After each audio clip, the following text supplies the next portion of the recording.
primer lugar, gracias a los que habéis venido, a aquellos que estéis siguiendo en streaming también, buenos días. Mi nombre es Joaquín Alfaro García y pues nada, voy a hacer una pequeña charla, taller, un poco sobre el manejo de la cámara. Como he dicho, mi nombre es Joaquín Alfaro, podéis encontrarme a través de mi página web y redes sociales como Facebook y Twitter.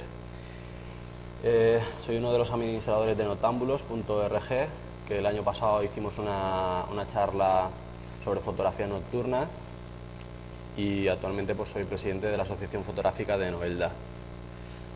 Cualquier duda, cualquier cosita me podéis escribir a info@jalfaro.com o cursos. Comentaros, el tema de la salida que se va a realizar, ¿vale? Lo realizaremos este viernes a partir de las 10 de la mañana, ¿vale? O sea, aquellos interesados que queráis venir, ¿vale?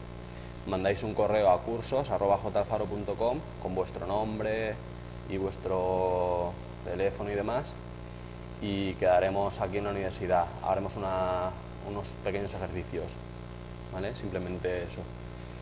Y nada, vamos a pasar un poquito ya a ver, ya digo, es una charla sencilla, ¿vale? Sobre manejo de la cámara, pero sí que como no conozco cuál es vuestro nivel ni nada, pues voy a empezar con un pequeño repaso. Todo el mundo tendrá una cámara parecida a esta, una reflex, o la idea de este taller es trabajar con una reflex, tipo como la que lleva mi compañero, de cara a que yo pueda manejar todos los controles de velocidad, diafragma, ISO, todo ese tipo de cositas que vamos a ir viendo poco a poco. Para quien no tenga mucha idea, pues vamos a ver un poco rápidamente las partes de una cámara. Rápidamente, un objetivo. Ese objetivo tiene un anillo de enfoque, que va a ser cuando enfoque de forma manual. Un anillo de zoom. En caso de que sea un objetivo de focal variable, voy a poder cambiar ese zoom. Un botón de previsualización de profundidad de campo. Luego veremos esos conceptos de profundidad de campo a ver qué son. Un botón que me ayuda a liberar el objetivo. Un conmutador entre autofocus y manual focus. Un dial de modos, que es el que me va a permitir pues, cambiar entre los distintos modos que trae la cámara. Una zapata para flash. Me estoy basando en el modelo de una cámara reflex que posea zapata para flash. Si hablamos de cámaras compactas, la gran mayoría de cámaras no va a tener conexión para flash. Lo digo para que igual tenemos una cámara compacta que tiene controles manuales, pero no va a tener zapata para flash. Un disparador. En la parte de detrás, ¿qué tenemos? Pues tengo la pantalla, que me va a ser la referencia a la hora de visualizar imágenes, entrar en los menús y demás. La empuñadura y el visor. Fijaros que en este tipo de cámaras, al poseer visor, lo que vamos a hacer es, normalmente, trabajaremos mirando a través de él. No es como en las compactas o los móviles que trabajaremos mirando a través de la pantalla. Vamos a empezar con una serie de conceptos básicos que son los que me van a permitir pues, controlar ciertos aspectos de la fotografía. Empiezo por el diafragma. Si vamos atrás a la imagen, ¿vale? Tengo la luz entraría a través del objetivo y se va a encontrar con un diafragma, ¿vale? Que va a ser este va a ser el camino que dirija la luz hacia el sensor, ¿vale? Entonces, el diafragma se trata de un dispositivo en forma de aspas que se asemeja al ojo humano, ¿vale? A medida que yo tengo el diafragma más abierto, voy a dejar pasar más luz y a medida que voy cerrando ese diafragma, voy dejando pasar menos luz. Esto luego va a tener unas características que veremos luego con el tema de la profundidad de campo. Por otro lado, tengo el obturador. El obturador son unas cortinillas que van a dejar pasar más tiempo la luz o menos tiempo. Si antes tenía el diafragma, que era un agujerito, esto van a ser como unas persianas que van a dejar pasar más tiempo o menos tiempo la luz. Fijaros que tenemos una serie de velocidades, velocidades más rápidas, velocidades más lentas y una velocidad B o bulb, que si alguno de vosotros estuvisteis el año pasado en la charla de fotografía nocturna de noctámbulos, es la que se suele utilizar para hacer fotografía nocturna. ¿Por qué? Porque me permite tener el obturador abierto mientras yo así lo desee. Con esta posición en B o bulb, mientras yo pulse el disparador, voy a tener el obturador abierto, o con la ayuda de un mando o disparador voy a dejarlo abierto. Fijaros en esta serie de velocidades, a partir de las cuales yo voy a tener dificultad de obtener fotografías nítidas. ¿Qué quiere decir esto? Que yo cuando dispare, si bajo de esa velocidad y no tengo buen pulso, cualquier movimiento que yo imprima en la cámara al disparar va a transmitirse a la cámara y por tanto va a aparecerme una fotografía movida. ¿Sí? Estos conceptos quedan claros, ¿verdad? Son sencillos. Avanzando en cuanto al objetivo, podemos hablar del sistema de enfoque, que el sistema de enfoque es el encargado pues, de acercar o alejar las lentes para conseguir una nitidez en el objeto. Este puede ser manual o autofocus. Manual, voy a enfocar yo a mano y a través del visor veré si está enfocado o no. Y autofocus va a ser la cámara que mediante contraste enfoque el objeto. Vamos a ver que dentro de los distintos autofocus tenemos varios casos. Fijaros, yo tengo una F foto a foto, hablo de Canon.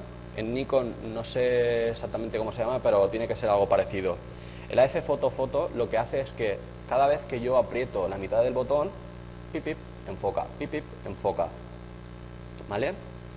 Por otro lado tengo el iServo. El iServo es un sistema de autofocus que lo que me hace es seguir a un objeto en movimiento. Yo enfoco a ese sujeto y si ese sujeto aparece moviéndose, va a ser capaz de seguir el movimiento de ese objeto y ir reenfocando. ¿Sí? Imaginaros, por ejemplo, que estoy haciendo fotos a una carrera de coches. Viene un coche hacia mí y la distancia va a ir variando. Yo puedo coger e ir siguiéndolo con el autofocus. ¿Sí? Por otro lado tengo AF, iFoco, que lo que va a hacer es conmutar entre uno y otro. En caso de que yo tenga un sujeto o un objeto que está parado, pip, pip, me lo va a enfocar, pero en caso de que yo lo tenga enfocado y ese sujeto empiece a moverse, va a conmutar al otro autofocus, ¿vale? Cambiaría al iServo. ¿Sí? ¿Para qué me puede servir cada uno y para qué me puede servir cada uno? Pues el primer caso sería una fotografía normal. Voy por la calle, le hago una foto a un monumento, pues perfectamente con el AF foto-foto. El iServo, condiciones de deportes, que hemos estado hablando. El AF iFoco, ¿para qué me puede servir? Imaginaros, los que tengáis familia, primos, gente pequeñita, pues si yo quiero hacer una foto a un niño que se está moviendo, a una mascota que está comiendo y luego puede salir corriendo, pues perfectamente me puede servir para conmutar entre uno y otro. Dentro de los sistemas de enfoque, cuando yo mire por el visor, yo voy a poder seleccionar cada uno de esos puntos. ¿Por qué puedo seleccionar un punto? O puedo seleccionar, depende del modelo de cámara, puedo seleccionar o una cruz o todos los puntos, o que la cámara sea la que determine qué punto escoger. Porque depende de donde tenga yo el objeto, me puede interesar más siempre mantener el punto de enfoque en una zona. ¿Sí? Dentro de los puntos, si os fijáis, aparece uno central que es más grande. ¿Por qué es más grande? Porque es más sensible. Siempre que nos encontremos en condiciones de luz, como puede ser a lo mejor esta sala, que tengamos una condición de luz bajita, me puede interesar trabajar con con el punto central, que va a ser el que más sensibilidad me dé, y en relación al contraste con la imagen me pueda permitir enfocar más rápidamente. ¿Hasta aquí todo claro? Vamos a ver los objetivos y la clasificación. Ya hemos hablado de los tres sistemas fundamentales. Tenemos el sistema de enfoque, el obturador y el diafragma. Vamos a ver cómo clasificamos a los objetivos. Los objetivos se pueden clasificar en cuanto a distancia focal y el ángulo de visión o ángulo de cobertura. Si nos fijamos, a medida que la distancia focal aumenta, voy a tener un ángulo de visión más pequeño. Así tengo un objetivo gran angular que me va a abarcar mucho más espacio, o tengo un objetivo o un teleobjetivo, mejor dicho, que me va a abarcar menos espacio, pero por contra va a ser una focal que me va a permitir acercar ese objeto. Vamos a verlos. Tengo un objetivo, un 17-40, si nos fijamos aquí, 17-40, va a ser la focal más corta por debajo y la focal más larga que pueda alcanzar ese objetivo. Estoy hablando de un objetivo gran angular, ¿sí? Normalmente este tipo de objetivo se suele utilizar en fotografía de paisaje, ¿sí? Fotografía de arquitectura, fotografía donde necesita abarcar grandes espacios. Por otro lado, tengo un objetivo todoterreno, que podría ser un 24-70, 24-105, ¿vale? Fijaros que no estoy hablando todavía de profundidad de campo ni nada. Estamos clasificando pues, los objetivos en función de lo que pueden hacer en cada momento. Este podría ser un objetivo que me permite abarcar arquitectura o paisaje hasta cierto punto y me permite abarcar un poquito más. Podría ser un objetivo pues, perfectamente para ir de viaje, que me pueda servir casi para todo. Luego pasamos a un objetivo que sería un teleobjetivo. Estamos ya hablando a partir de los 70 milímetros, 70 a 200 milímetros. Es un objetivo que me permite estar más alejado de la acción, de las personas, y por tanto pues, también es más voluminoso y caro. Un super teleobjetivo son los objetivos que habréis visto en Fórmula 1, fútbol, ¿vale? En las bandas normalmente están ese tipo de objetivos. Y luego podemos ver objetivos más específicos. Un objetivo ojo de pez, que si conocéis un poco cómo trabaja un ojo de pez, va a deformar la imagen, va a bombarla, ¿sí? Fijaros que en este caso es un 8 milímetros. Esto puede abarcar hasta 180 grados, en algunos casos un poquito más. O sea, puedes estar haciendo la foto y prácticamente que te salgan los pies, ¿sí? Por otro lado, tenemos un objetivo descentrable, un objetivo que es muy específico y que se utiliza sobre todo en fotografía de arquitectura. ¿Qué es lo que hace este objetivo? Permite bascular, ¿vale? Si esto es la cámara, permite bascular hacia arriba o hacia abajo o hacia los lados, permite bascular ese objetivo. ¿De cara a qué? A conseguir que si yo estoy haciendo fotografía de un edificio que tiene las líneas rectas, no me fuguen, ¿vale? Os habréis fijado que cuando hacéis fotografía de un edificio y tenéis que agacharos un poquito para que os entre todo, las líneas van a fugar. Con este tipo de objetivos lo que se consigue es que esas líneas no fuguen, se queden totalmente rectas. Ya digo, es un objetivo muy específico y muy caro, sobre todo lo utiliza gente que se dedique mucho al tema de la fotografía de arquitectura. Para un uso común no es muy recomendable. Y luego, por último, tenemos lo que son objetivos macro, objetivos que me permiten un acercamiento 1 a 1, objetivos que me permiten unas magnitudes de los objetos pequeños mucho más grandes, me permiten enfocar a distancias más pequeñitas. Todo lo que los demás objetivos tienen una distancia de trabajo de en torno a 30 a 50 centímetros y a partir de los teles bastante más, estos objetivos me permiten enfocar a distancias más cerca.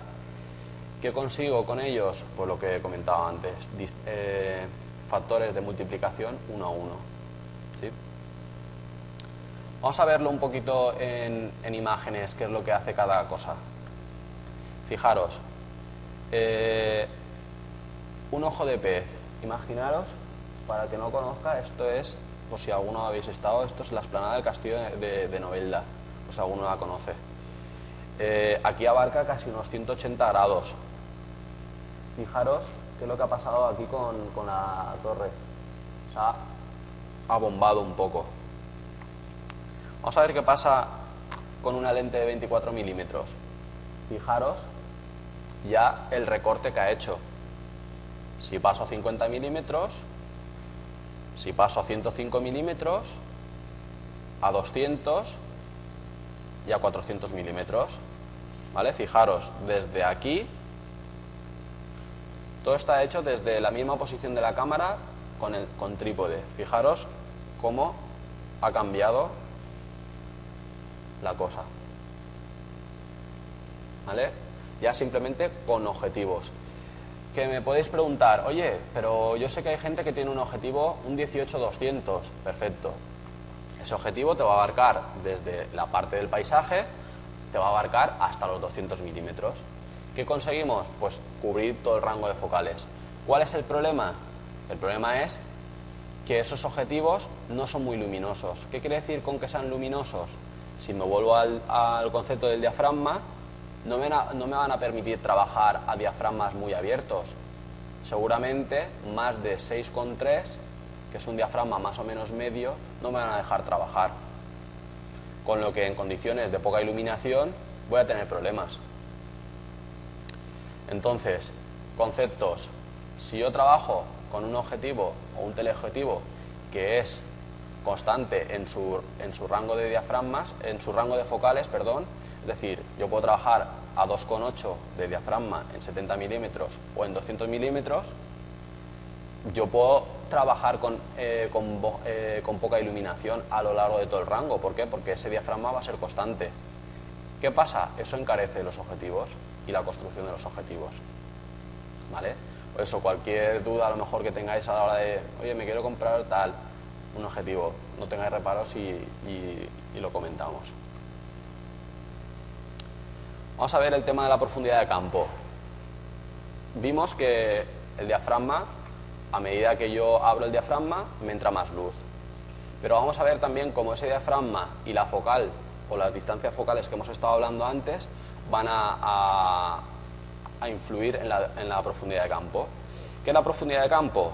Es la distancia que hay entre el punto nítido o enfocado más cercano al objetivo y el punto más lejano del objetivo enfocado. ¿Qué quiere decir eso? Quiere decir esta zona que hay en rojo. Si yo enfoco de aquí hasta donde está David con la cámara, voy a tener por delante de él 1/3 de esa distancia enfocada y 2/3 por detrás de esa distancia enfocada. Fijaros, tengo entre la cámara y el objeto una distancia. Imaginaos, tengo 9 metros entre la cámara y el objeto. Pues voy a tener por delante 3 metros y por detrás 6 metros. ¿Sí? Dentro de lo que es el eje óptico. Vamos a ver cómo influye esa profundidad de campo, cómo la puedo hacer o más grande o más pequeña. ¿Sí? Vamos a verlo. Fijaros, va a depender de 3 factores. Por un lado, el diafragma. ¿Qué va a pasar con ese diafragma? A medida que yo abra el diafragma, dejo pasar más luz, voy a disminuir esa profundidad de campo. ¿Vale? Es uno de los factores. Y, al contrario, a medida que yo voy a cerrar el diafragma, voy a conseguir una profundidad de campo más grande. ¿Para qué me puede servir esto? Imaginar, yo quiero hacer un retrato y detrás tengo una pared con grafitis que yo no quiero que esos grafitis sean legibles. ¿Cómo puedo hacer? Yo puedo coger y tener una profundidad de campo pequeña. ¿Cómo lo consigo? Abro el diafragma lo más que pueda. ¿Vale? De esa forma voy a tener por delante 1/3 y por detrás 2/3. Pero esa profundidad de campo la voy a acortar. ¿Sí? Vamos a ver otro factor. Otro factor va a ser la focal utilizada. Y es decir, cuanto más corta sea la focal, es decir, cuanto más angular sea la focal, más tirando a paisajes sea la focal, la profundidad de campo va a ser mayor. Y al contrario, cuanto más larga sea la focal, menor profundidad de campo voy a tener. ¿Sí? ¿Estos conceptos se entienden? Y ahora tenemos otro, que es la distancia al sujeto. Cuanto más me acerque a ese sujeto, menor profundidad de campo voy a tener. Y cuanto más me aleje, mayor profundidad de campo voy a tener. Entonces, vamos a mezclar todos los conceptos. Vuelvo al retrato ese que decía. Imaginar, estoy trabajando con una focal media, de estas todoterreno que hemos hablado antes. Quiero coger y quiero desenfocar el fondo. Vale, abro el diafragma. Todavía es legible. ¿Qué puedo hacer? Aumentar la focal. Que todavía no es suficiente, puedo acercarme al objeto. ¿Vale? Puedo jugar con esos 3 factores. Vamos a ver 2 ejemplos. Fijaros, una fotografía de un retrato donde únicamente aparece el ojo enfocado. Simplemente la chica está así. Fijaros la distancia que hay entre la mano y el ojo. ¿Cómo se ha conseguido eso? Se ha conseguido con un objetivo que permite abrir el diafragma hasta 1,8 y enfocado solo al ojo. ¿Sí? La distancia al modelo en este caso es pequeñita, con lo cual estoy minimizando todavía más esa profundidad de campo. ¿Vale? ¿Se entiende? Estos, los que vengáis el viernes, lo probaremos este tipo de cosillas. ¿Vale? Porque son ejercicios que igual los veis triviales, pero os pueden ayudar pues, en el día a día con vuestras fotos. Vamos a ver otro ejemplo. Fijaros cómo desde aquí hasta ahí aparece todo enfocado. ¿Cómo se ha conseguido? Pues primero, es una fotografía de paisaje. Estoy trabajando con un angular. El angular, como dijimos, me permite abarcar más espacio, pero también la profundidad de campo aumenta. Esa zona enfocada va a ser mucho más amplia. Y si a eso le sumamos el diafragma es un diafragma bastante cerrado, en torno a 13, 16, me permite todavía ampliar ese rango de distancia, de profundidad de campo. ¿Sí? Hablando con el tema de la velocidad, lo veremos luego, pero aquí, por ejemplo, se ha trabajado con una velocidad más o menos lenta que me permita registrar el movimiento del agua. ¿Seguimos? En este caso, lo mismo, ¿vale? Tengo una fotografía, una persona que está mostrando su DNI. Yo solo quiero fijar la atención en ese DNI, pero sí que me interesa lo que hay detrás, ¿vale? Me interesa un poco que se vislumbre qué es lo que hay detrás. ¿Cómo lo consigo? Más o menos como hemos hecho antes con la fotografía de la chica. Trabajo con unas aperturas grandes para conseguir desenfocar el segundo plano. Por otro lado, fijaros, la fotografía tiene desde los pies hasta la cara de la chica enfocado. ¿Cómo lo consigo? Trabajando con diafragmas abiertos. ¿Cómo he conseguido esa distorsión de las piernas que parecen como más largas? Lo consigo con el angular. Si yo si os fijáis en las fotografías de conciertos, que normalmente estás bajo del escenario y estás trabajando a lo mejor con un angular, el del concierto parece que tenga las piernas más grandes y parece más alto de lo que es, ¿vale? Pues en este caso es lo mismo, consigo esa distorsión de las piernas. Normalmente en fotografía de moda o en fotografía de retratos, si lo que quiero es estilizar un poco la figura de las personas, normalmente se trabaja con un punto de vista un pelín más bajo. ¿Para qué? Para conseguir ese estilizamiento. Vamos a ver más cosas. Hemos hablado de la profundidad de campo, que tiene que ver con el diafragma. Vamos a ver con la velocidad de obturación, qué es lo que puedo conseguir yo con ella. ¿Os acordáis que la velocidad de obturación estaba gobernada por el obturador, que eran las cortinillas esas que abríamos más tiempo o más o menos tiempo? Me va a permitir dos cosas fundamentales, y una es o bien congelar el movimiento a través de una velocidad rápida de una persona que salta, lo puedo cazar en el aire, o puedo registrar el movimiento.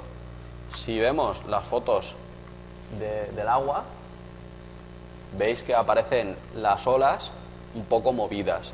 ¿Cómo se consigue eso? Bajando la velocidad. En fotografía nocturna, ¿cómo se conseguía registrar las trazas de estrella? Bajando todavía más la velocidad. ¿Cómo la bajábamos? La bajábamos a velocidad B o bull, que es mientras yo tengo el diafragma abierto, el obturador abierto, está entrándome la luz. ¿Sí? Y pueden ser exposiciones o fotografías que duren 4, 5 o 10 minutos. ¿Vale? Voy a tener una serie de casos especiales que me van a permitir pues hacer distintas cositas. Vamos a ver, el barrido. El barrido va a ser un movimiento de cámara que siga a un objeto. ¿Qué consigo con eso?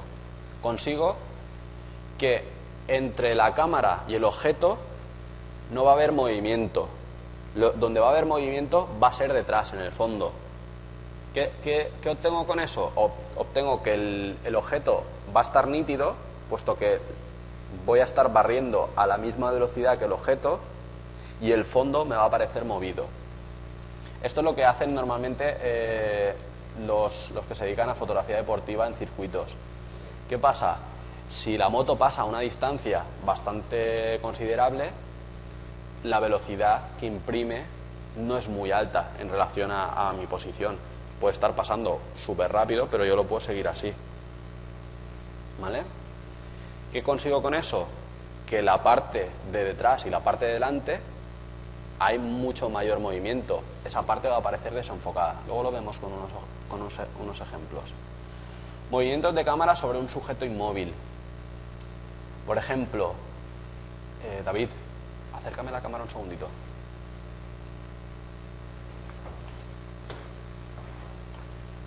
Vale, yo puedo coger y puedo directamente, lo que he dicho, el barrido, siguiendo al objeto, pero puedo, a un objeto que está quieto, yo puedo con una velocidad baja moverlo, ¿vale? Van a aparecer estelas, ¿vale?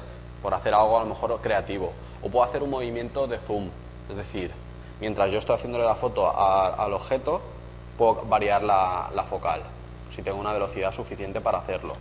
¿Qué voy a conseguir con eso? Ahora veremos unos ejemplos. Fuegos artificiales, rayos o largas exposiciones como en fotografía nocturna. Lo que he comentado antes, mientras yo deje abierto el obturador, la luz va a estar entrando. ¿Sí? ¿Qué pasa con el tema de fotografía de rayos o estrellas? Yo planto mi cámara con el trípode, importantísimo, si no, recordad lo que pasaba cuando empezábamos a bajar de un 15avo de segundo, pues que me pueden aparecer las fotos movidas. Si yo coloco la cámara en trípode, tengo un disparador que yo no toco la cámara, acciono la cámara y la dejo en modo B, todo lo que aparezca de luz se irá sumando. Si yo consigo registrar un rayo que hace, ¿no?, corto la exposición, es decir, cierro el obturador y voy a tener ese rayo cazado en la película o en el sensor. Esto es para probar. Vamos a ver distintos casos. Fijaros, velocidad de obturación alta, ¿verdad? Quiero conseguir congelar el movimiento de este patinador. Fijaros, esta fotografía se ha hecho con ojo de pez. Fijaros que se ve la rampa o la pista, o sea, estoy muy abajo de él y él pasa por encima. Necesito una velocidad muy alta de obturación para congelar el movimiento. ¿Por qué? Porque la velocidad entre él y yo es muy alta, no es como en el caso de la fotografía deportiva de motos, que pasan más lejos y la velocidad entre el sujeto y yo aparentemente es más lenta, por mucho que vaya a 200 por hora, ¿vale? Vemos este caso, fotografía de un Fórmula 1, ¿vale? Esto es en Cheste, no sé si alguno habéis ido a ver entrenamientos, pero vamos, pasan rápido. ¿Cómo se consigue que el fondo aparezca desenfocado o movido? Se consigue haciendo un barrido. Aquí en este caso la dificultad era muy alta y os puedo decir que de unas 2000 fotos salieron decentes 20 o 30, era que pasaban por delante de nosotros, de la recta de boxes, o sea, pasan muy rápido en relación a nosotros. Entonces, el barrido hay que hacerlo muy rápido y disparar, ¿vale? ¿Se entiende el concepto un poco del barrido? Es seguir al objeto, disparo y sigo un poco el movimiento de la cámara. Y por otro lado, una velocidad de obturación lenta que me permita registrar el movimiento del agua, que me permita registrar el movimiento de las olas. Si la dejo más tiempo, ¿qué va a pasar con esas olas? Se va a crear una neblina y va a aparecer al final como si fuera una piscina totalmente planita. Luego creo que tengo algún ejemplo. Fijaros, lo que os comentaba de hacer un cambio de focal mientras hago la fotografía. Esta fotografía está realizada con trípode y mientras dura la fotografía, que pueden ser 5 segundos, lo que yo hago es cambiar la focal directamente, cambio de zoom, y lo que consigo es desplazar esas líneas. ¿Por qué la de en medio no se mueve? Porque la dejé un pelín más de tiempo y porque está centrada, ¿vale? Si no, a lo mejor aparecerían como dobles imágenes. Esto es cuestión de probar, son cosas que son muy divertidas y que no es ahí difícil. Ya hablamos de fotografía nocturna. Vuelvo a lo mismo. Yo dejo la cámara en el trípode y hago que pase un coche y que siga todo el movimiento ese. Consigo registrar todas las luces delanteras, son estas, son unos antiniebla lo más bajito posible, y las traseras estas. Más aparte, este árbol y este árbol están iluminados con linterna. Para hacer esta fotografía a lo mejor estuvimos 6 minutos. 6 minutos donde se ilumina los árboles y demás, y pasa el coche hacia arriba, ¿vale? Esto evidentemente hay que hacerlo entre varias personas, por lo menos 3. Oye, tú iluminas con la linterna, tú cortas la cámara, tú tal, tú pasas con el coche, ¿vale? Ese tipo de cosas de trabajo en equipo que hay que hacer. ¿Hasta aquí se entiende todo? Si hay cualquier duda, hay un micro por ahí, ¿vale? Así también yo descanso un poquito. Vamos a ver, hemos hablado de profundidad de campo, hemos hablado de diafragma, hemos hablado de velocidad, pero no hemos hablado de cómo tener una fotografía correctamente expuesta. Correctamente expuesta significa que no esté ni pasada de luz, ni que le falte luz, que tenga la luz correcta, pero que además si quiero que esté nítida, si quiero que esté con una profundidad de campo que yo busque, si quiero que registre movimiento, etcétera, etcétera, etcétera. Vamos a ver que tengo tres casos que yo tengo que conseguir solventar. Tengo lo que sería una fotografía subexpuesta, expuesta y sobreexpuesta. ¿Cómo veo eso? ¿Tenéis todos reflex, los de aquí? ¿Sí? ¿Sí? Si os habéis fijado, cuando trabajáis en manual o trabajáis en algún modo semi-manual o semiautomático, veréis por el visor que podéis pues dejar el dial este de aquí pues hacia una parte o hacia otra. ¿Cómo se consigue esto? Vamos a ver un poco el concepto de diafragma y velocidad aplicado a un grifo. Imaginar, yo tengo un grifo que lo abro gota a gota. ¿Cuánto voy a tardar en llenar un vaso? Más tiempo. El grifo abierto son el obturador. El tiempo que yo lo deje va a ser el obturador. Y la cantidad de agua o el caudal de agua que salga va a ser el diafragma. ¿Se entiende? Por ejemplo, yo puedo llenar un vaso de agua abriéndolo a tope muy poco tiempo. O lo puedo dejar poquito a poquito y que se vaya llenando. ¿Vale? Puedo buscar el equilibrio entre uno y otro. Y eso es lo que dice esta gráfica. Esta gráfica dice que si yo tengo un diafragma abierto, para conseguir una exposición determinada, pues voy a tener una velocidad determinada menor. ¿Sí? ¿Se entiende el concepto este?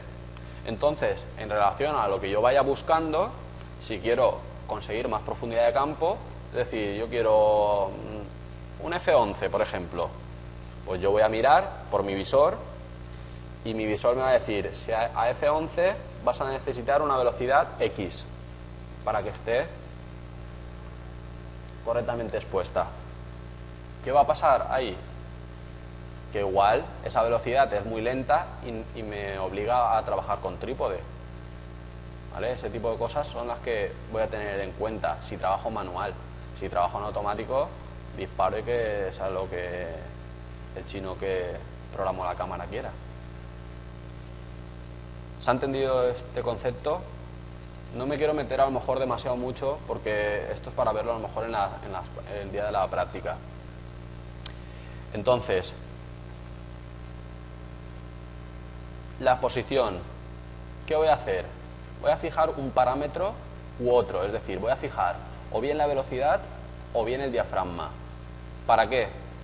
Para, en función de que si quiero poca profundidad de campo, mucha profundidad de campo, registrar la velocidad, congelar el movimiento, tengo que fijar uno de los dos parámetros. Es decir, quiero poca profundidad de campo, vale, fijo el diafragma y tengo que calcular la velocidad para que me dé una fotografía correctamente expuesta.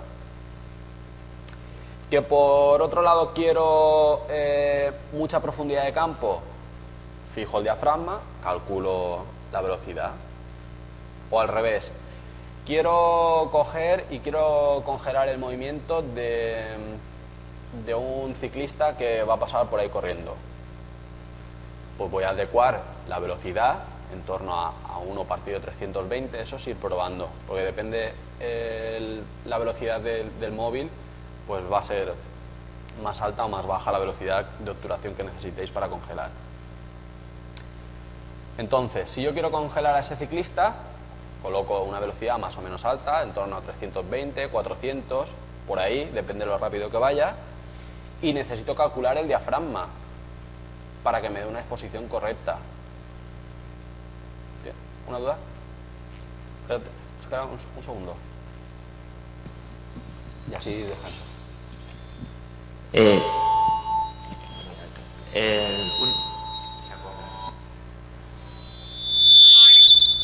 Quítalo. Bueno, dímelo a mí. ¿Lo has cortado? ¿Lo has cortado tú? Bueno, dímelo a mí. ¿Ahora? Sí. Bueno, solamente como estás refiriéndote continuamente a una exposición correcta, no me ha quedado muy claro qué sería una exposición correcta. Ahora lo vemos con el tema del histograma, ¿vale? Simplemente una exposición correcta va a ser, igual te lío más, la que tú consideres, ¿vale? Es decir, si yo quiero una fotografía oscura o si quiero una fotografía muy clara, pero dentro de unos límites, que no me pase de clara porque me voy a quedar sin información de altas luces y que no me pase por abajo porque si no voy a tener negros profundos. Lo vamos a ver ahora luego con el histograma, ¿vale? Para que tú te hagas una idea, ¿vale? Fijaros, hablo de el uso de tener cuidado con el uso de velocidades bajas. ¿Qué quiere decir esto? Que si yo, cuando que coloque ese diafragma para tener X profundidad de campo, mayor o menor, mi cámara me está diciendo que necesito una velocidad por debajo de un 1/15, sé que voy a necesitar, o bien me apalanco así bien con los brazos contra el pecho para que no se mueva la cámara y cuando dispare no respiro, o la pongo en un trípode o en un apoyo, en una repisa, en lo que sea. O, por el contrario, si lo que voy a necesitar es una velocidad rápida para congelar el movimiento y me está diciendo la cámara que le falta luz y no puede abrir más el diafragma, ahí ya tengo un problema. ¿Me explico? En condiciones normales no vamos a tener ningún problema para hacer prácticamente lo que queramos, pero cuando ya nos vayamos de las velocidades o diafragmas de confort, por así decir, ya voy a tener que jugar con los dos parámetros, ¿sí? Si ya estoy en condiciones de baja iluminación, pues voy a tener que jugar con unos parámetros. Si estoy en condiciones de mucha iluminación, pues voy a tener que jugar con otros. Por ejemplo, imaginaros, me voy a la nieve, hay mucha luz, necesito trabajar con diafragmas altos para restar esa luz que entra, pero también necesito subir la velocidad para compensar. Si nos acordamos del símil del grifo, para llenar un vaso, que sería la exposición correcta, un vaso hasta arriba, puedo o bien llenarlo gota a gota, o abriéndolo de golpe, o poco a poco, ¿vale? Eso sería lo que sería la exposición correcta. En fotografía, ¿qué es lo que sería la exposición correcta? Aquella que me permita conseguir una gama tonal desde los negros hasta los blancos. Luego lo vemos con el histograma.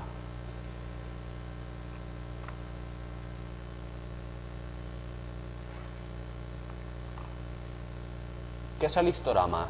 El histograma es una representación gráfica de información de luces, sombras y tonos medios de una imagen. Fijaros, esta imagen, su histograma es este. Vamos a ver un poco, a destripar el histograma de esta imagen. Esta parte corresponde a la información de tonos oscuros o negros, esta parte de aquí. Y esta parte corresponde a las zonas de altas luces. Y por tanto, la zona de medio va a corresponder a los tonos medios de la imagen. Vamos a verlo. Fijaros, vamos a empezar por las zonas negras. Las zonas negras o más oscuras podrían ser esto, las ruedas, toda esta parte, va a corresponder a esta parte. Los negros profundos, que serán esta zona de aquí, ¿vale? O negros más oscuros, ¿vale? Va a ser esta parte de aquí, esta rayita que se ve. Vamos a ver la información de luz. La información de luz puede estar aquí en las líneas, en los reflejos. Va a corresponder a esta parte. ¿Ves que hay una rayita que sube hacia arriba? Aquí, al principio. Esa rayita lo que me está diciendo es que hay zonas que están quemadas, es decir, se han salido ya la información. ¿Por qué se han salido la información? Pueden ser estos reflejos, que aquí ya no habría información, solo sería un blanco prácticamente puro, que es esta parte. Y el resto de esta montañita, que son los tonos medios, tirando más claritos, sería pues toda esta parte del asfalto. ¿Se entiende el concepto? Entonces, Volviendo a lo que tú me decías, ¿qué es la exposición? Pues dependiendo qué tipo de escena yo tenga, pues esta montañita se va a desplazar más hacia la derecha o hacia la izquierda, pero voy a tener que ser capaz de meterla dentro de unos márgenes, que son los márgenes del histograma. Si yo esa montañita me la llevara fuera, hacia la derecha, me aparecería una fotografía totalmente blanca o totalmente quemada. Por el contrario, si la fotografía su histograma viniera todo hacia la izquierda, aparecería oscura. ¿Vale? Entonces, si yo me encuentro en la situación de nieve, ¿cómo será el histograma? Pues tirará a la parte clarita del histograma, ¿verdad? O sea, toda la montaña de información estará por aquí. ¿Que no tengo negros porque es un paisaje totalmente nevado? Voy a tener toda esta parte prácticamente sin información. Hay cámaras, sobre todo las compactas, que me permiten ver un histograma en vivo de la imagen. Es decir, yo puedo estar midiendo una escena y esa escena estar viendo su histograma en vivo. Y a medida que yo voy cambiando los parámetros de la cámara, bien sea la velocidad, bien sea el diafragma, ese histograma irá cambiando. O hacia la derecha, si estoy cambiando la velocidad más lenta o abriendo el diafragma hacia la derecha, o al contrario, hacia la izquierda. ¿Vale? ¿Por qué es interesante cumplir esto del diafragma? Porque cuando yo me salgo de los topes, de los extremos, o bien hacia el negro o bien hacia el blanco, voy a perder información, cuando a mí me interesa tener la máxima información posible. ¿Por qué? Porque cuando yo trabaje en Photoshop, trabaje en otros programas, trabaje en lo que sea, voy a tener más capacidad de movimiento o de trabajar esa imagen sin degradarla. No sé qué estudiáis vosotros, si sois de aquí. ¿Tú qué estudias? Ah, eres profesor. Pues entonces te suena, ¿no? El histograma te suena. Entonces, volviendo al histograma, y como te suena el histograma, pues cuando haces un cartel o haces una imagen, o si hacemos el histograma de esa imagen, de las fotos que tenemos aquí, ¿cómo va a ser ese histograma? Va a tender toda la imagen, todo el histograma hacia la izquierda. ¿Sí? Recapitulando, vemos este es el mismo histograma de la fotografía anterior. Tengo la parte de zona de sombras, la parte de zona de altas luces y la parte de tonos medios. ¿Sí? ¿Cuál va a ser el histograma de una imagen que tenga un alto contraste? ¿Qué quiere decir un alto contraste? Que tenga zonas de mucha luz y zonas de mucha sombra. ¿Cómo va a ser? Pues voy a tener dos montañitas, ¿verdad? Voy a tener una montañita aquí de la zona de sombras y una zona de luces.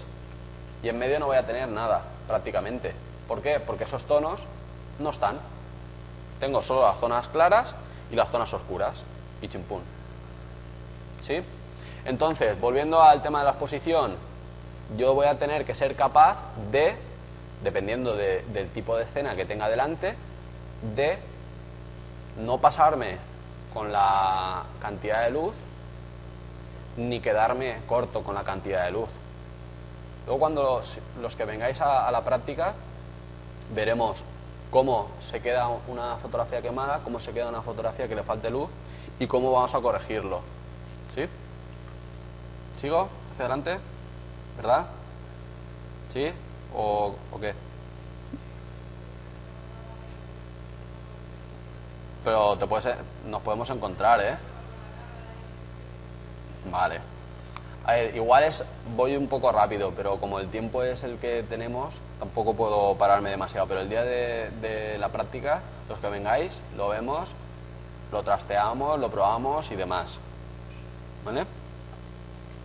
Vamos a ver, fijaros, el histograma de esta imagen. ¿Cómo es el histograma de esta imagen? Toda la información aparece en las zonas de oscuros. Pues esto es lo que tenemos. ¿Qué pasa con el histograma? Aquí hay zonas que ya están fuera del rango. Quiere decir que son zonas de negro puro. Por otro lado, una fotografía donde la mayor parte de información está en los blancos. Fijaros el histograma que pasa. Tengo la mayor parte de información en los tonos medios, que son los que conforman la chica, y esta parte va a ser esta zona del suelo, las luces y demás. ¿Se entiende ahora mejor el concepto del histograma? ¿Sí? ¿De verdad? ¿Sigo? Vale. Ahora, ¿cómo mide la cámara? La cámara me va a ayudar a medir, porque no voy a medir a ojo. Voy a decir, aquí hay nieve, pues ojo, tal. No. La cámara tiene unos sistemas de medición y normalmente tiene 3. O en algunos casos pues puede tener más. Vamos a ver que la cámara va a tener una medición evaluativa, que es la más común de todas, y es que la cámara lo que hace es dividir la escena en 256 partes iguales, que es esta primera. La cámara lo que hace es mide toda la escena, hace la media entre esas 256 partes que ha medido y te dice esto en relación a lo que tú hayas puesto de diafragma y velocidad. Es la más normal. Una escena sin que no sea de alto contraste, una escena normal, perfectamente podemos medir con medición evaluativa. Eso en el menú de la cámara lo podéis cambiar. Creo que tú tenías por ahí una Canon, ¿no? Vale, pues ese tipo de cositas se pueden cambiar. ¿Qué modelo tienes? 650D lo tiene, la evaluativa la tiene. Pero ya no sé si va a tener alguna de por aquí que comentaremos. Medición parcial. ¿Qué es lo que hace la medición parcial? Toma un 9% del área del visor en la zona del centro, que es esta. ¿Vale? Fijaros en los iconitos, ¿vale? Porque si alguno de vosotros tiene Nikon, igual los iconos no son iguales, ¿vale? Es posible que no sean iguales. Yo hablo de los iconos para Canon, ¿vale? Entonces la medición parcial lo que va a hacer es coger y medir sobre todo la zona del centro. ¿Veis que aquí está difuminado hacia los lados? Tiene un poco en cuenta la zona así periférica del centro, pero no hace ningún cálculo con ella. Sin embargo, con la medición central, fijaros, la medición central da prioridad al centro, pero realiza un promedio con el resto de la escena, ¿vale? Así, si yo tengo una medición de una parte de la escena que va a ser muy iluminada, como podría ser esta pantalla, igual me puede interesar, para que esta pantalla salga correctamente expuesta, utilizar una medición central, ¿verdad? Sin embargo, si queréis hacerme una fotografía a mí, necesitaréis una medición puntual que no tenga en cuenta el resto de la escena. ¿Por qué? Porque donde yo estoy habrá menos luz que en el resto de la escena, ¿verdad? Entonces la medición puntual lo que hace es abarcar un 3% del área del visor. No lo tienen la mayoría de las cámaras, ¿vale? La mayor parte de las cámaras no lo tienen. A partir de gamas medias altas ya empiezan a incluirla, ¿vale?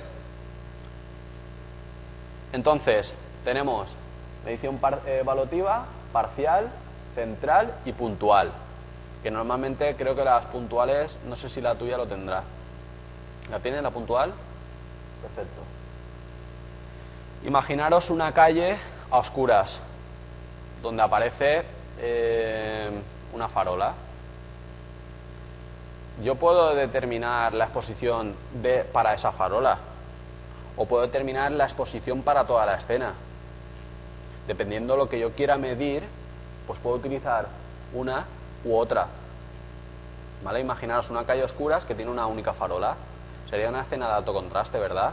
Donde tengo una zona muy iluminada que es la farola y el resto de la escena va a aparecer en penumbra. Entonces la cámara, depende de lo que yo le diga, en evaluativa va a hacer una medición, va a decir, en esta zona tengo mucha luz, en esta tengo poca, pum, hago una media para que todo esté correcto.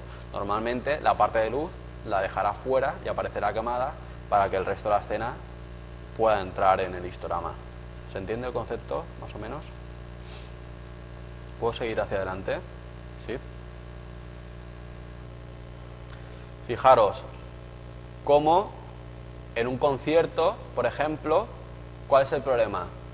Que tengo luces que están cambiando, pero que están iluminando siempre a quién, al cantante, ¿verdad? En este caso, fijaros, el resto de la escena es oscuro, es más oscuro que el cantante. ¿Cómo se suele trabajar? Se suele trabajar con una medición central o una medición puntual. Puntual quizás sea demasiado cerrada, ¿vale? Pero con una medición central al cantante. ¿Os acordáis que hablábamos del punto central del enfoque que era más sensible? Pues en este caso puede ser interesante. ¿Por qué? Porque si estoy siguiendo al cantante y se está moviendo por el escenario y en algunos momentos puede tener mucha luz y en otros poca, me interesa que ese punto sea lo más sensible para poder tenerlo enfocado. Por otro lado, bueno, vamos a hablar un poco de este tipo de fotografía. Para que conozca un poco a Mika en el escenario o en un concierto, pues sabrá que es un cantante que se mueve mucho. Entonces, ¿qué necesito? Necesito, por un lado, que velocidad de obturación más o menos rápida para congelar el movimiento del cantante. Pero, ¿qué problema tengo en los conciertos? Que tengo poca luz. ¿Cómo tengo que trabajar? Con diafragmas abiertos. ¿Sí? Tengo que jugar con esos dos parámetros para jugar entre tener un diafragma más o menos abierto que me permita registrar la cantidad de luz y por otro lado con una velocidad que me permita tener una exposición correcta pero que además me congele el movimiento del cantante. O puedo esperarme a que cuando él se vaya moviendo yo puedo ir siguiendo al objeto, al cantante, y en cuanto se pare que hace así, disparar, ¿verdad? O sea, no es plan de ponerme a hacerle fotos mientras va corriendo. Cuando él se para, a lo mejor en una parte del escenario y se pone a cantar al público, es ahí cuando aprovecho para fusilarlo. Que se va a la otra parte, plan, plan, plan, plan, aprovecho para fusilarlo. ¿Sí? Muy divertido esto. Por otro lado, tengo una fotografía que tiene mucho contraste. Tengo una luz pequeñita de una ventana que entra y que me está iluminando la cara del chico. ¿Qué pasaría si yo hago una medición evaluativa de la imagen? Me va a hacer una media entre lo que está iluminado y lo que está oscuro y entonces ya no registraría ese contraste. ¿Por qué? Porque me va a medir entre esto y va a decirme una media y para que el resto de la escena sea correcta. O sea, esto me lo va prácticamente a despreciar para que el resto de la imagen, que es más predominante, me lo deje con una exposición correcta. El problema, esta zona se me quemaría. La zona de la cara, que es la que me interesa a mí, que esté iluminada, me la quemaría. Es decir, se saldría del histograma. Ahí en el proyector no se aprecia del todo bien, pero aquí en pantalla toda esta zona tiene detalle. De hecho, por aquí hay unos tirantes que se ven por aquí. No sé si desde ahí se aprecia. No se aprecia mucho, ¿verdad? Porque hay mucho contraste. Pero ya digo, en este caso se hizo la fotografía trabajando con una medición puntual. ¿Dónde?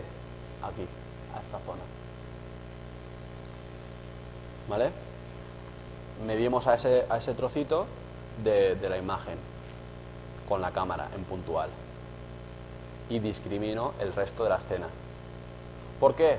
Porque sé que me va a entrar algo de información de esta parte. ¿Vale? ¿Sigo? Vamos a ver otra. En este caso veo una fotografía donde tengo el sol ahí de contra, ¿vale? Que me está entrando por aquí. ¿Cómo se consigue esa escena? Yo tengo que ser muy cuidadoso midiendo. Mido aquí, mido en la cara y me aseguro de que la cara tenga una exposición correcta. Y me da igual que la parte de detrás esté quemada, lo que me interesa es la cara. ¿Vale? Me interesa que la cara esté correctamente expuesta y la parte de detrás la discrimino. Hago la medición en puntual. En este caso se hizo con medición con fotómetro de mano. En vez de medir con la cámara, tenemos un aparatito que lo pongo delante de la cámara, lo habréis visto alguna vez, que cojo y mido delante de la cámara y tengo una medición de la zona que quiero registrar. ¿Vale?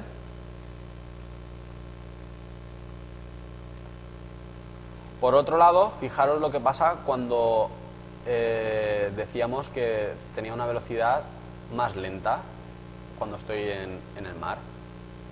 Si yo dejo una velocidad más lenta, de a lo mejor 4 segundos, si el mar está más o menos calmadito, puedo llegar a conseguir que se quede prácticamente como si fuera de hielo, como si se quedara como una pista. ¿Vale? ¿Qué es lo que tengo que llevar cuidado? Tengo que llevar cuidado que la zona de Alicante de luces pues no se me queme, no se me sobreexponga. ¿Cómo se consigue eso? Esto es un poco ya fuera de este taller, pero se consigue con unos filtros que restan luz a la parte de arriba de la imagen. Son unos filtros degradados, más oscuros en la parte de arriba y más claros en la parte de abajo, que se ponen delante del objetivo y lo que hacen es restarme más luz en la zona de arriba de la imagen. ¿Vale? Por supuesto, este tipo de imágenes hay que hacerlas con trípode. ¿Vale? Con trípode y normalmente con disparador, porque hay que tocar lo menos posible la cámara.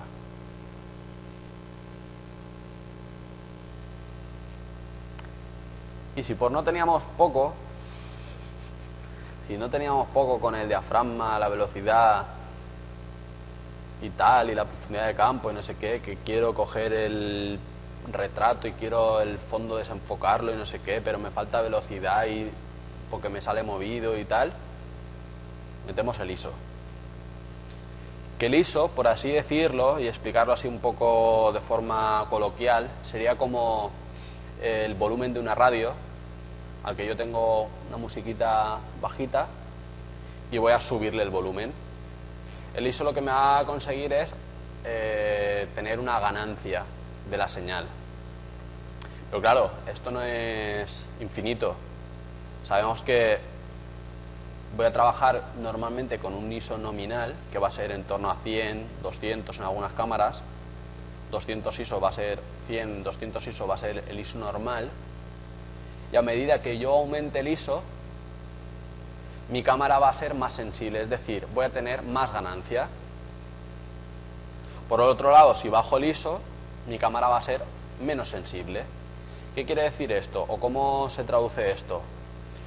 Pensemos, si yo estoy haciendo fotografías de ese concierto y necesito trabajar con un diafragma abierto para que me entre más luz, pero si yo mido con la cámara me va a decir, oye, necesitas una velocidad más baja para poder trabajar y que tengas una exposición correcta. ¿Pero cuál es el problema? Yo no puedo a lo mejor hacer una fotografía de 1 segundo en un concierto. ¿Por qué? Porque el cantante me va a parecer movido. ¿Cómo lo consigo? Subo el ISO, ¿vale? Subo la sensibilidad, es decir, en vez de estar trabajando a una velocidad más lenta, si yo subo el ISO, puedo seguir manteniendo ese diafragma, pero puedo aumentar la velocidad. porque mi cámara es más sensible, puede registrar más información.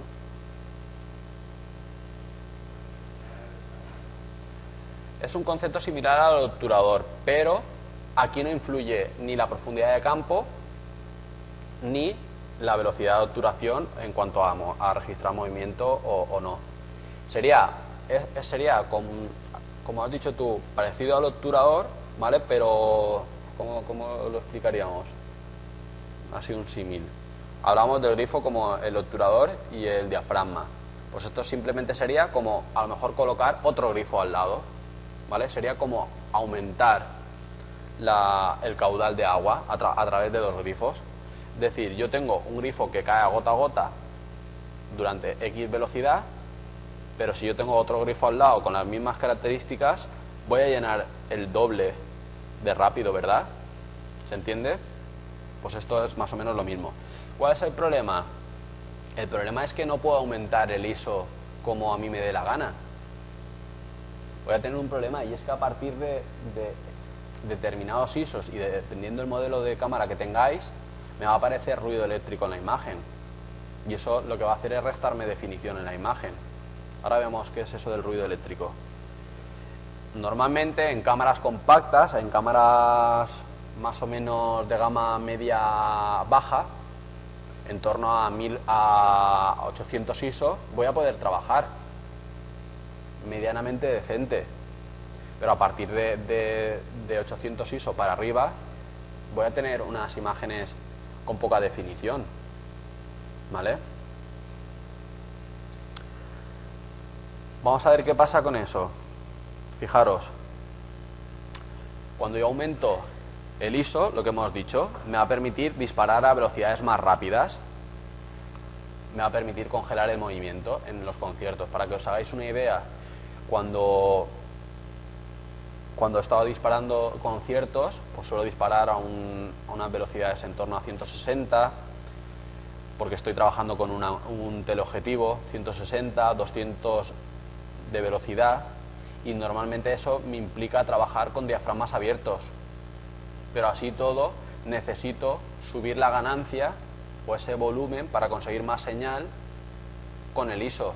Y estamos trabajando a lo mejor en torno a 1600, 2500, 3200 ISO.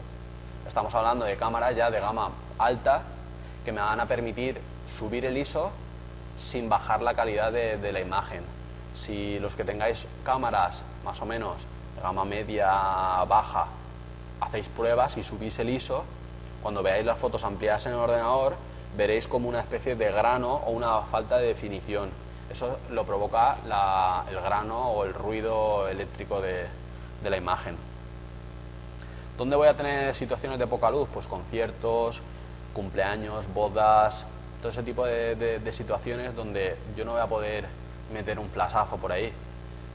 De hecho, aquí más o menos podéis tener problemas para hacer fotografías a pulso. Necesitaréis subir el ISO, ¿vale? Para poder trabajar con velocidades más rápidas y que el propio movimiento de la cámara no apareciera en la fotografía movida. Lo que he comentado va a depender del tipo de cámara que tengáis. Normalmente las cámaras están evolucionando mucho. Cámaras de gama media-baja, como puede ser a lo mejor a partir de una 550D, una 500D o hacia abajo, ¿vale? Pues van a tener peor respuesta a una subida de ISO que cámaras posteriores, 550D, 600D, 7D, tal, y sus relativas en Nikon. Vamos a ver por un ejemplo. Esto está hecho con una cámara compacta a un ISO 400.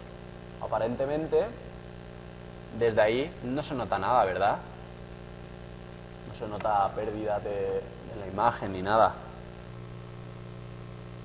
Sin embargo, si os fijáis en esta zona, veis que aparece como arena. Aparece en la imagen. Se aprecia un pelín, ¿verdad? Se ve así como una especie de granulado, ¿no? Veis que el color no es uniforme, ¿no?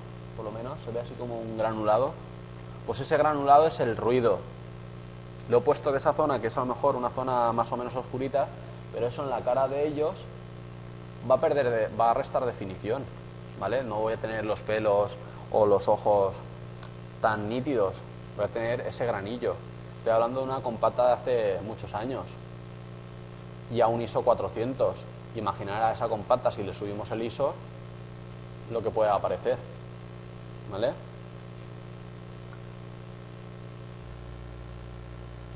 Bien, hemos pasado ya en modo manual, ¿vale? Para los que se le esté cayendo la gotita ahí, sudando ahí con la velocidad y el diafragma y el histograma y no sé qué y tal, y la profundidad de campo, hay modos semiautomáticos, ¿vale? Que os van a permitir pues tener un poco más de soltura al principio o en determinadas ocasiones os va a permitir pues olvidaros un poco de algunos aspectos.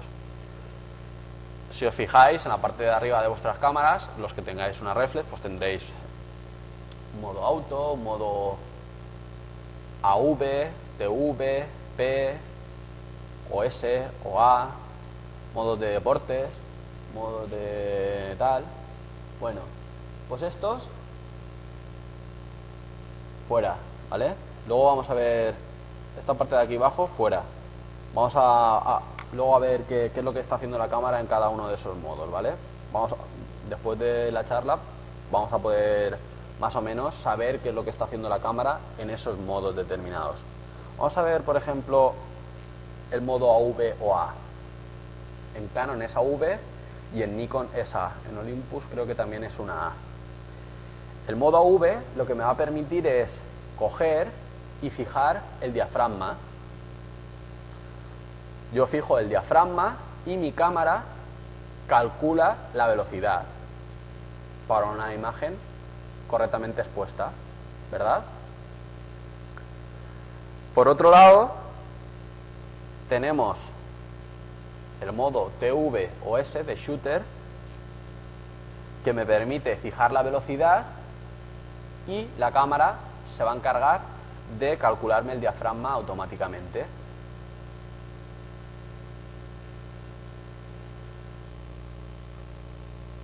Lo dejo un segundito si queréis copiar.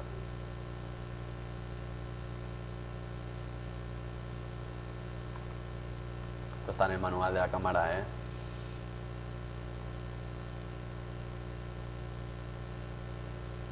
¿Sigo?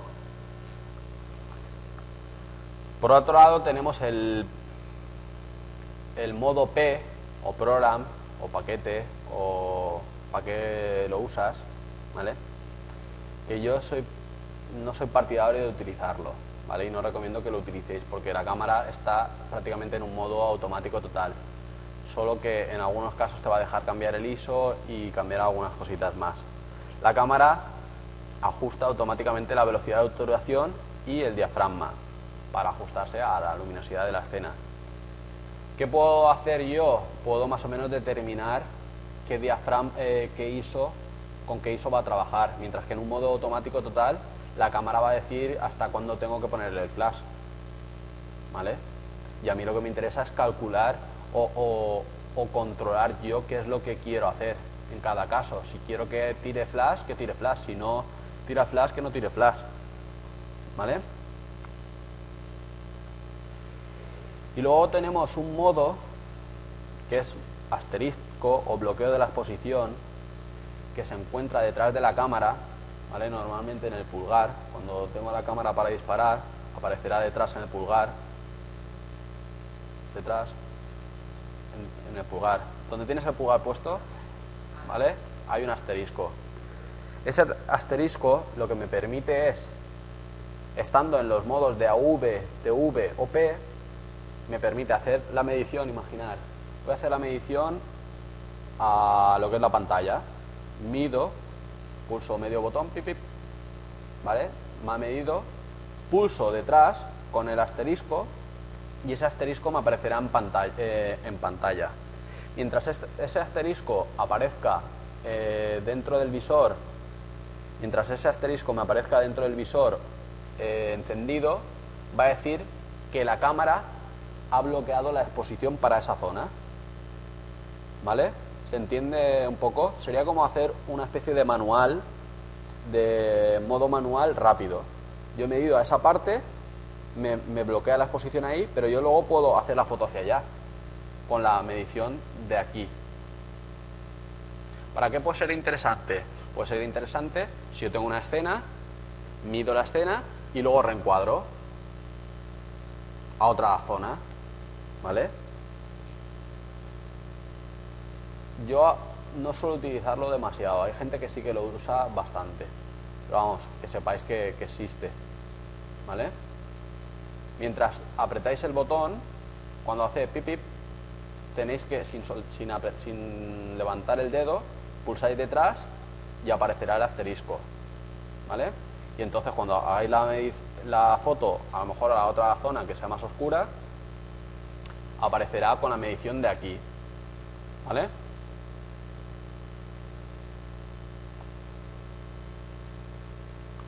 ¿Qué pasa con el AV, el TV o la P? Tengo que saber qué es lo que pasa con el ISO. Cuando yo calculo o estoy trabajando con AV, que recordemos que era fijar la abertura o el diafragma y la cámara calcula la velocidad, ¿qué es lo que pasa? Igual la cámara me calcula una velocidad de 1 segundo, pero yo no quiero esa velocidad.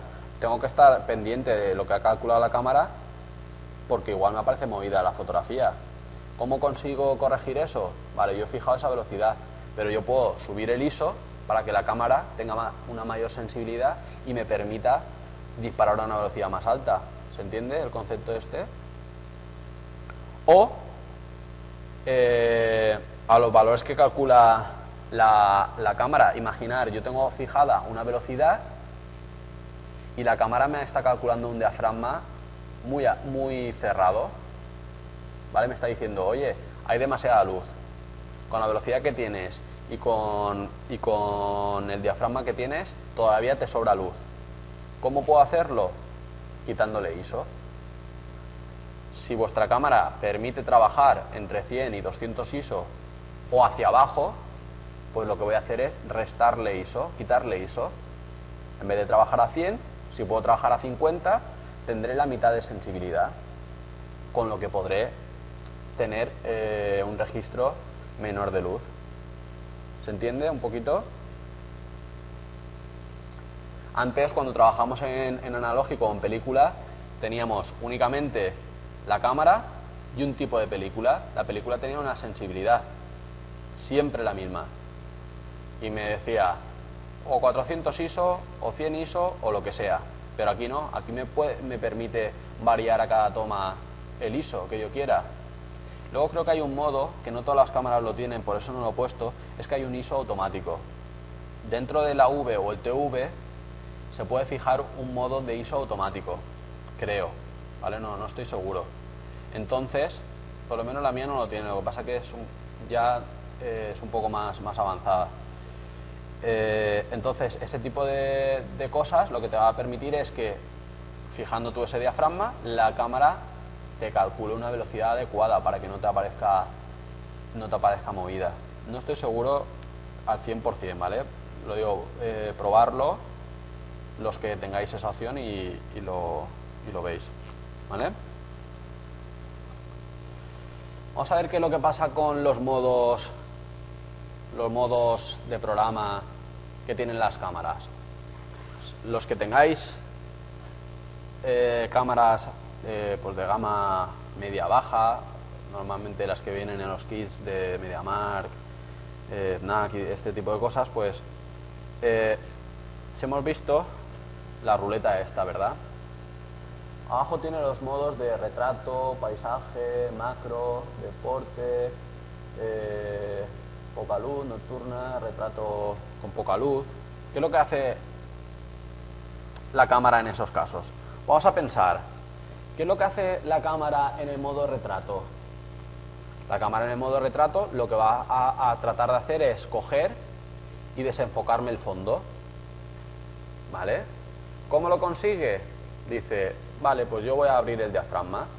Abro el diafragma y a ver si se desenfoca el fondo con el diafragma que él ha abierto y calcula una velocidad X. ¿Qué hace la cámara en el modo paisaje? En el modo paisaje, la cámara va a tender a utilizar unos diafragmas más cerrados. ¿Por qué? Para conseguir una mayor profundidad de campo.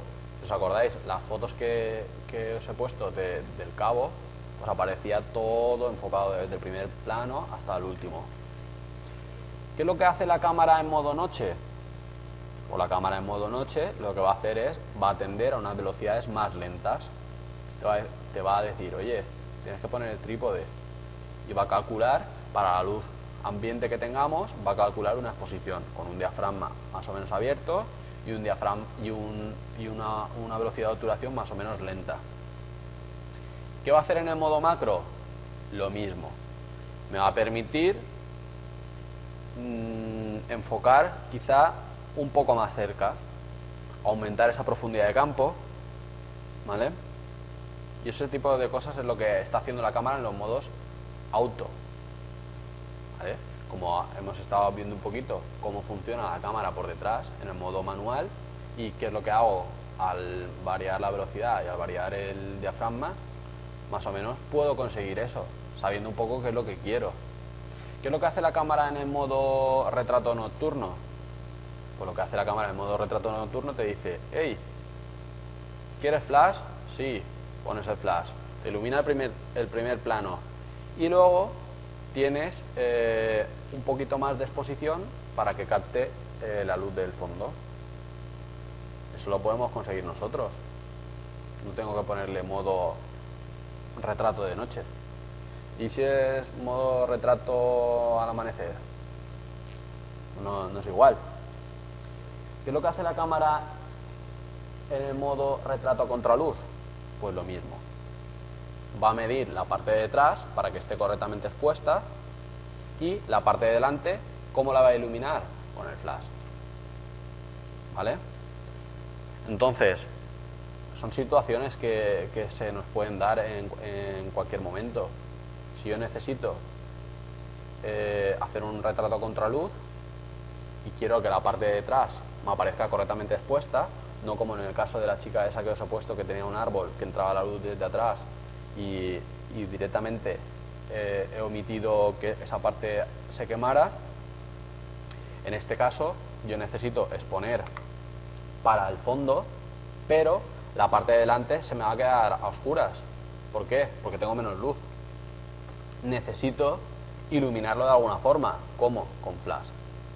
Con flash o con algún tipo de reflector que me rebote la luz que llega desde atrás, que la rebote hacia adelante. ¿Verdad? ¿Sigo?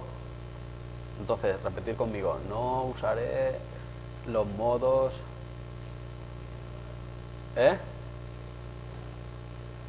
Es que lo que hay que hacer es soldar ahí el dial ahí en manual. ¿Vale? Y ya para terminar con los controles manuales de la cámara, voy a tener lo que es el balance de blancos. ¿Qué es el balance de blancos? El balance de blancos lo que me permite es asegurarme unos tonos determinados de la imagen. ¿Por qué cuando al atardecer la luz del sol no es la misma que a las 12 del mediodía? ¿Por qué? Porque tiene más componente anaranjada o menos componente anaranjada. O sea, va a ser una luz más cálida, una luz más blanca, por así decirla. Vemos que la cámara puede trabajar de distintas formas. Puede trabajar en el modo auto o puede trabajar en los distintos tipos de balance blanco que existen. Luz día, flash, sombra, luz fluorescente, nublado o lámpara de tungsteno. Si hacéis una fotografía aquí mismo, que tenemos unas lámparas de tungsteno con un balance de blanco de luz día, la cámara va a decir, vale, tengo luz día, voy a corregir esa temperatura de color o voy a corregir ese color. Pero claro, le estoy diciendo una cosa que no es. Le estoy diciendo, estás en luz día, pero aquí son luces de tungsteno. Va a cambiarme los colores y si no, hacer la prueba. Eso el día de la práctica también haremos una prueba. Si os fijáis, fijaros que la fotografía tiene dos partes, ¿no? Una con un con un modo auto, que igual si la vemos sin esta parte, pues nos parecería correcta. Y con un modo corregido, donde aparece un poco más cálida, ¿verdad? Entonces ese tipo de cosas son las que yo puedo corregir con el tipo dependiendo del tipo de iluminación que tenga. Imaginar que tengo una casa que tiene iluminación dentro de fluorescentes o iluminación dentro de tungsteno y me está entrando luz del sol por la ventana. ¿Qué me interesa? ¿O en qué quiero que se fije la cámara? ¿Cuál va a ser más predominante? ¿La luz del interior, del tungsteno? ¿O por el contrario, la luz que entra por la ventana? Yo puedo decidir qué es lo que quiero que mi cámara esté controlando, ¿vale? Por eso es lo que decía con esta charla de lo que es el taller de manejo de la cámara en manual. Si yo se lo dejo todo automático a la cámara va a hacer lo que ella quiera. Pero si yo por el contrario le digo, quiero esta velocidad, quiero este diafragma, quiero esta temperatura de color y quiero esta serie de parámetros, perfecto, ¿sí? También puedo utilizar el balance de blancos para un uso creativo. Es decir, yo puedo utilizar el balance de blancos para dar más calidez a una imagen o enfriar una imagen, ¿vale? Yo puedo tener una escena donde hacer más anaranjada la luz, más cálida, o por el contrario yo quiero tener una sensación de frío y llevarme la imagen a unos tonos más azulados que van a denotar más frío. ¿Cómo lo consigo? A través del balance de blancos, ¿vale? Cosas interesantes. Cuando yo trabajo en formato RAW, sí, he dicho RAW, formato RAW, que es un formato que usan la mayoría de cámaras reflex, yo voy a poder trabajar esa temperatura de color después. Pero si tengo mezcla de temperaturas de colores, si tengo una zona con luz día y una zona con luz de tungsteno, voy a tener que decir, vale, ¿qué necesito? ¿O qué quiero que mi cámara esté controlando? ¿La luz de tungsteno? Pues pongo luz de tungsteno. ¿Que quiero controlar la luz día? Pues pondré la luz día. Luego, en el programa podré variar un poquito la temperatura, pero el programa lo que me va a variar es la temperatura de toda la escena, ¿vale? ¿Me explico un poquito?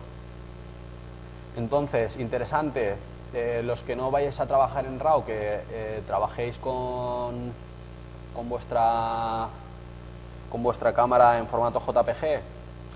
Si yo voy de fiesta y me salgo un fin de semana donde todos son luces de farolas que son más o menos anaranjadas, si son luces de tungsteno, yo puedo coger y en vez de salir todos naranjas en las fotos y amarillos, si yo cojo la cámara y digo estoy trabajando con luz de tungsteno, los colores de la piel me van a parecer más reales, ¿vale?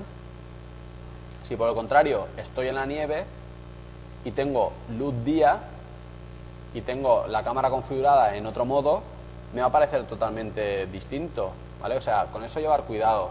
Normalmente la cámara en situaciones normales el modo automático trabaja bastante bien, pero cuando hay mezclas de iluminaciones es cuando la cámara se puede hacer un lío, ¿vale? Y si yo ya quiero utilizar ese balance de blancos o esa temperatura de color para hacer algo más creativo, pues ya utilizo uno u otro, ¿verdad? Interesante, ¿vale? Esto sí que es una cosa que la mayor parte de gente en los talleres que hago no tiene bien configurada la cámara. ¿Qué quiere decir tener bien configurada la cámara? Vamos a verlo. Cuando trabajamos, ¿vale? Voy a trabajar con el mínimo ISO que me permita la escena. ¿Qué quiere decir? Si lo normal es trabajar a ISO 100, que es el ISO nominal de la cámara, voy a trabajar con ese ISO. ¿Por qué? Porque voy a conseguir una imagen mucho más nítida y sin tener esos problemas que me puede generar un ISO elevado, ¿vale? De esa forma voy a evitar ruido en la imagen. Selecciono el formato RAW o en su defecto el JPG a la máxima calidad y mínima compresión. A ver, los que no hayáis oído hablar del RAW, yo os invito a que empecéis a disparar en RAW más JPG. ¿Por qué? Porque de esta forma, el día de mañana, si aprendéis un poquito a manejaros con el RAW y algunos programas de edición de RAW, podéis resolver algunos problemas que con un JPG serían más complicados.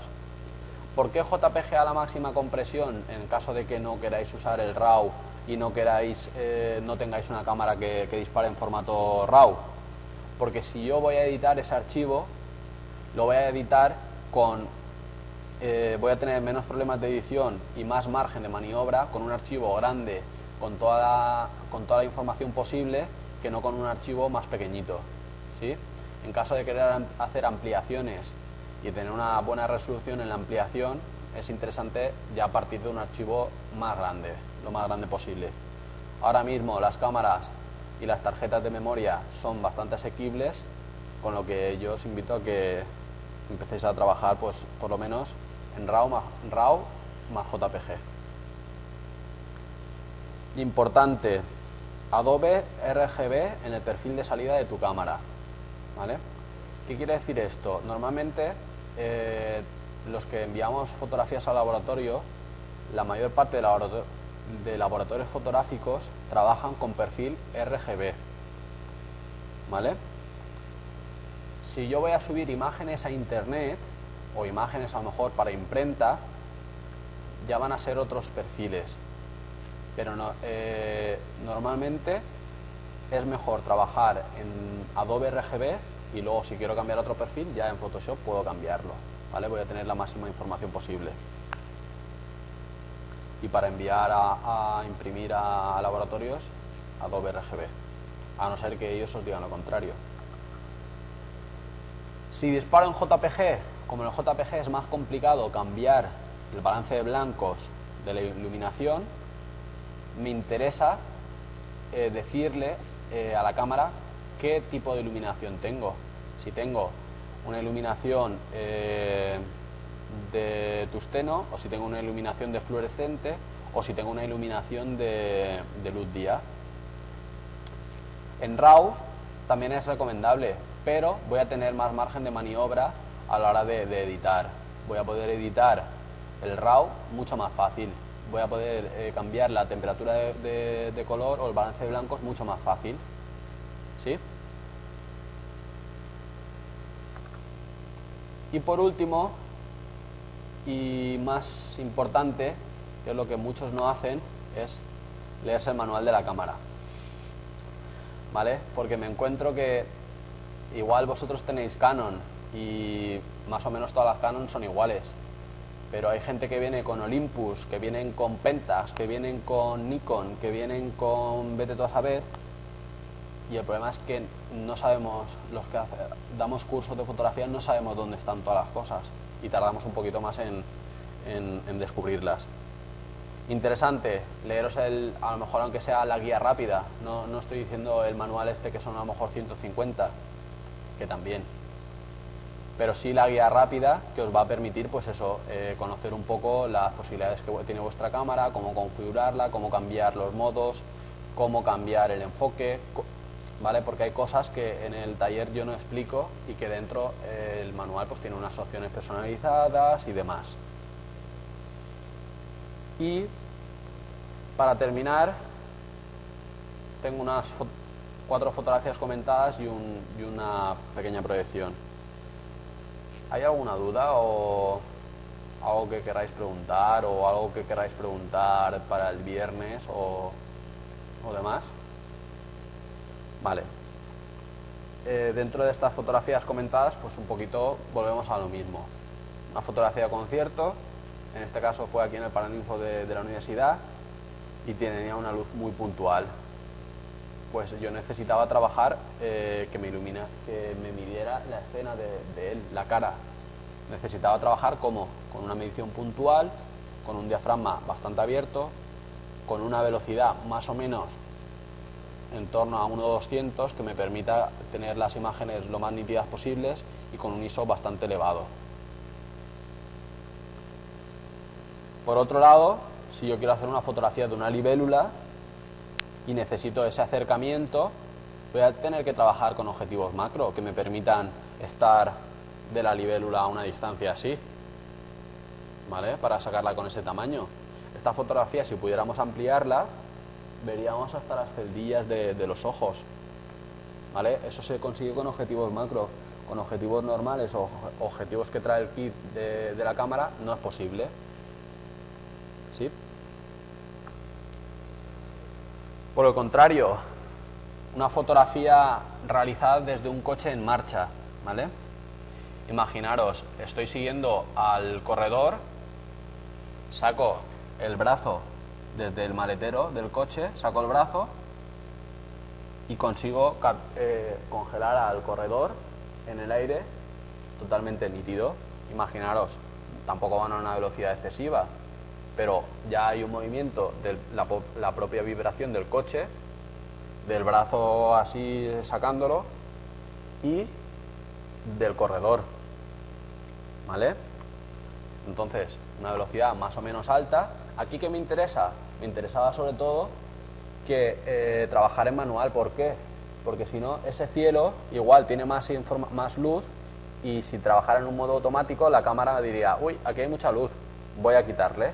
Pero a mí lo que me interesa es que el cielo esté bien, pero que él esté expuesto. ¿Cómo lo he conseguido? Añadiendo un flash, ¿vale? Porque podría tener un poco de contraste. Un flash, pero que está más concentrado en la cara, ¿vale? Muy suavecito, simplemente para que rellene un poco. Esto también es muy divertido, ¿eh? Luego, una fotografía de más acción, ¿vale? Es un ciclista, un bicicletero, que si os dais cuenta, el manillar lo tiene en el pecho, ¿vale? Él salta en la rampa, da la vuelta con la bicicleta en el aire y luego pone los pies y cae. ¿Cómo se consigue eso? Una cosa que no he comentado, que lo comento en los talleres un poco más largos, es que dentro de los modos de disparo la cámara permite disparar ráfagas, ¿vale? En este caso disparo una ráfaga de 5 fotos o 4 fotos o las que me dé la cámara y en una de ellas pues consigo captar ese gesto del ciclista.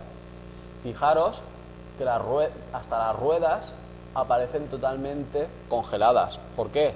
Porque utiliza una velocidad de obturación muy alta, ¿vale? Pero si os fijáis, aquí la cordonera y el pie, que es a lo mejor donde más velocidad imprime el ciclista, aparece un pelín movido, ¿vale? Porque es con el pie que pega la patada para mover toda la bicicleta, ¿verdad? Y creo que hasta aquí. Para los que estén en el streaming, si es que hay alguien, un saludo. Y os dejo con la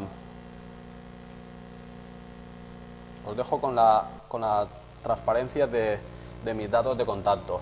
¿Por qué dejo los datos de contacto? Para aquellos que quieran el viernes unirse a la salida fotográfica que haremos, va a ser más o menos 1 horita y media, 2 horas, y probamos lo que hemos estado hablando aquí.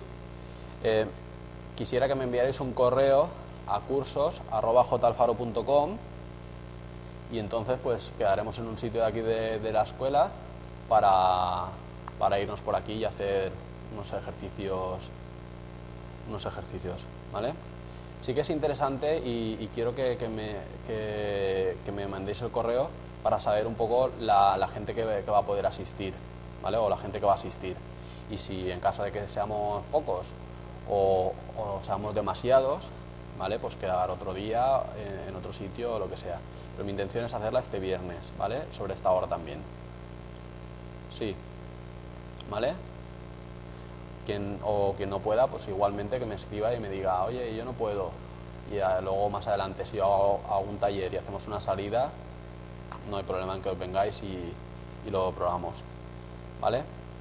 Antes de terminar, pues os quería dejar pues, simplemente con una proyección de algunos de mis trabajos y en plan un poco como ejercicio me gustaría que en lo que dura la diapositiva trataréis de a lo mejor adivinar o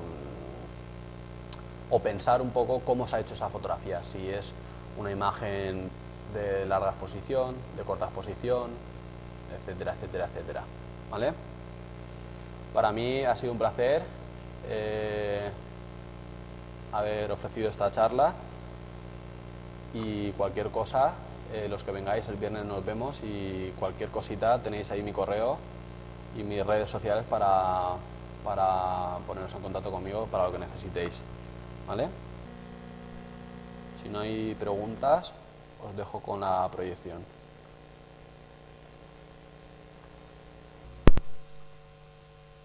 Carlos, ¿estamos preparados? ¿Sí? Vale. ¿Me cortas la luz de aquí, del salón? ¿Vale?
pues hasta aquí.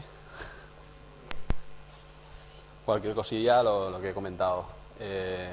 Tenéis el correo, la web, redes sociales y demás. ¿Vale? Gracias por haber venido y espero que no hayáis bostezado mucho. Cortar ya el streaming, ya, ¿eh?